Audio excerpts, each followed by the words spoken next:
یہ 20ویں صدی کے آغاز کے وقت جسے ہم پورا کہتے ہیں مڈل ایسٹ، بلکہ صرف مڈل ایسٹ نہیں، پورا شمالی افریقہ سلطنت عثمانیہ کا حصہ تھا، خلافت عثمانیہ۔ لیبیا، الجزائر، مصر، پورا حجاز، یمن، پورا عراق، شام، اور یہ شام ہی کے حصے ہیں در حقیقت، اردن اور لبنان، یہ سب یہ شام عرب، عراق عرب، یہ پورا علاقہ خلافت عثمانیہ یہ اس کا حصہ تھا۔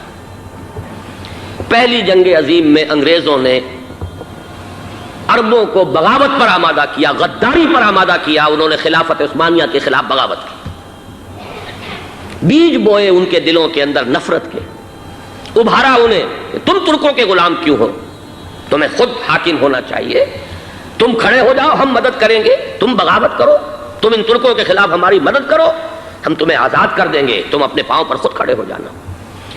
یہ بہت ہی ہمارے لیے دردناک المیہ ہے اس پہلی جنگ عظیم کا۔ کرنل لارنس جیسا شخص، برطانوی استعمار، اور اس کے نتیجے میں عربوں نے بغاوت کی۔ اور اس قدر دردناک بات آپ کو بتا رہا ہوں، میں پہلی مرتبہ جب سن 62 میں حج کے لیے گیا مدینہ منورہ میں، ابھی وہ ریل کے انجن کھڑے ہوئے تھے۔ یہ ترکی کے زمانے میں، سلطنت عثمانیہ کے زمانے میں بغداد سے مدینے تک ریلوے لائن تھی۔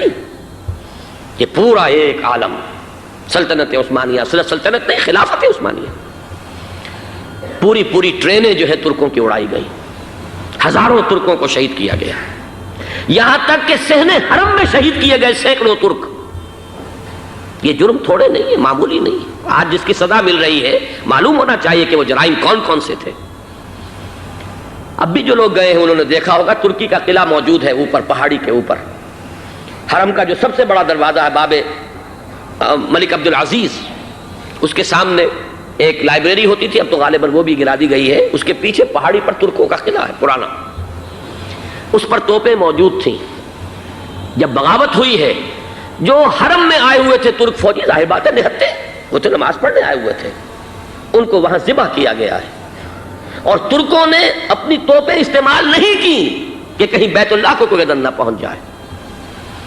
بہرحال یہ غداری ہوئی ہے پہلی جنگ عظیم کے دوران، اور نہ صرف ترکوں پہ عربوں نے کی ہے۔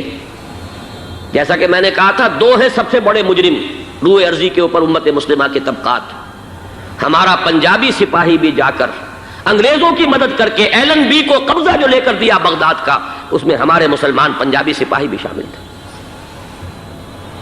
یہ خون چکاں باب ہے ہماری تاریخ کا اس صدی کا۔ لیکن اس کے بعد سلطنت عثمانیہ کے ٹکڑے ہو گئے، چیچڑے ہو گئے۔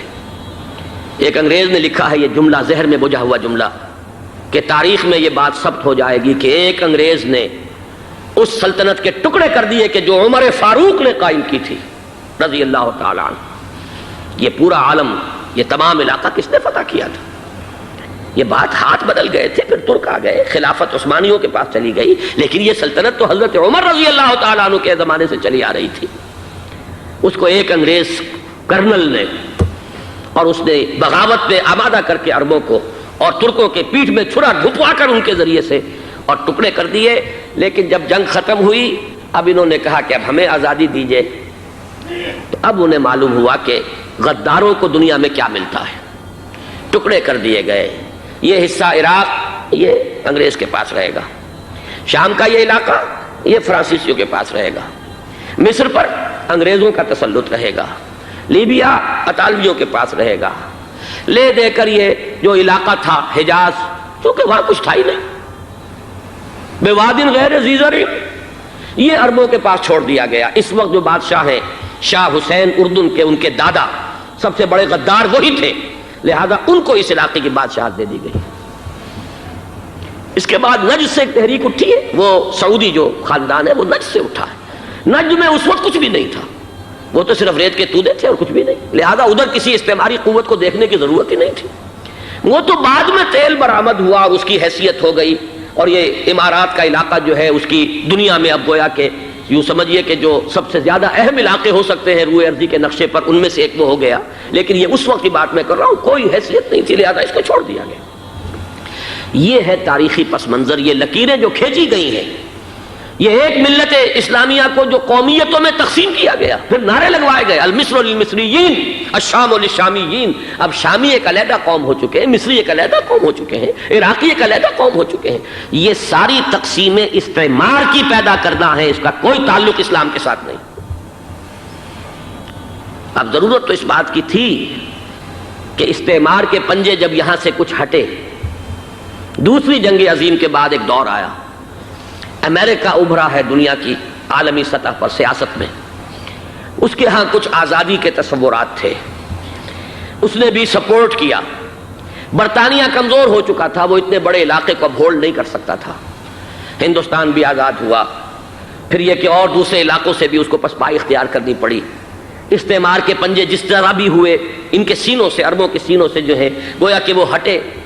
لیکن امریکہ نے ایک اپنی بہت بڑی حکمت عملی جو اختیار کی، عالم عرب کے سینے میں اسرائیل کا خنجر پیوست کر دیا تاکہ یہ کبھی آزاد نہ ہو جائیں، ہمارے انگوٹھے تلے رہے، ہماری پالیسی گورن کرے.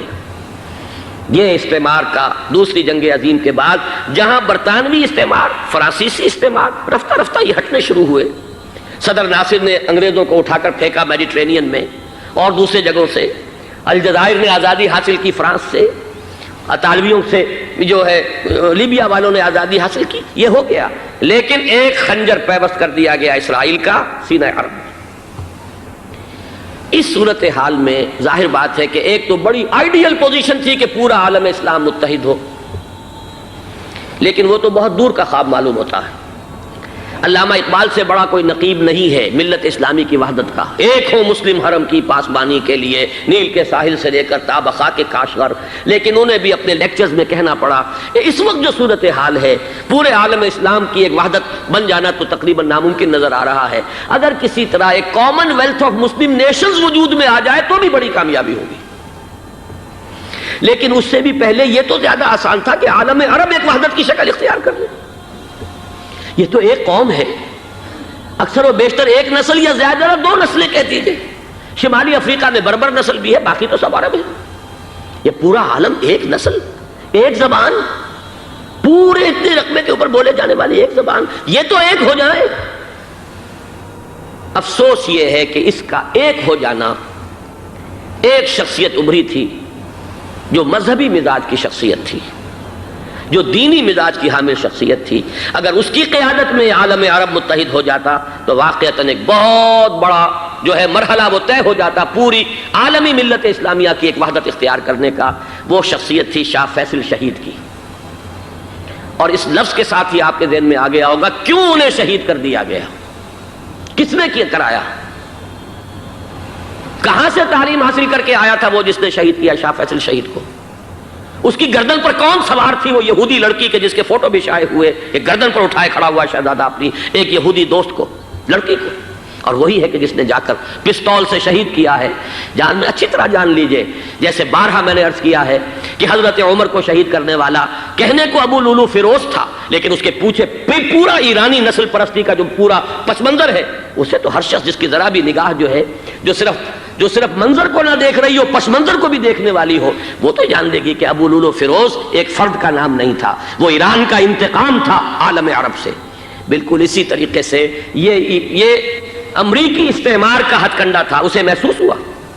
شاہ فیصل مذہبی مزاج کا شخص یہ ابھر رہا ہے، اور یہ شاہ فیصل کی حکمت عملی کا ذرا آپ اندازہ کیجئے. لاہور میں سمٹ کانفرنس ہوئی، اس میں وہ آئے، سب سے ٹاورنگ پرسنالٹی پورے اس وقت عالم اسلام کے اندر شاہ فیصل کی تھی. اور وہ گویا کہ ایک بہت ہی جس کو کہا جائے کہ ایک بہت ایلڈرلی، ایک بزرگانہ ایک شخصیت جو ہے، اور انہوں نے اپنے دولت کے دروازے، عرب میں وہ مشہور تھے کہ نہایت خسیس اور بخیل انسان ہے، اس لیے کہ وہاں وہ خرچ کرتے تھے حساب کتاب کے ساتھ، لیکن ان کے خزانے کھلے ہوئے تھے عالم اسلام کے لیے. ادھر بھی مدد ہے، ادھر بھی مدد ہے، ادھر بھی کام ہو رہا ہے، ادھر بھی کام ہو رہا ہے.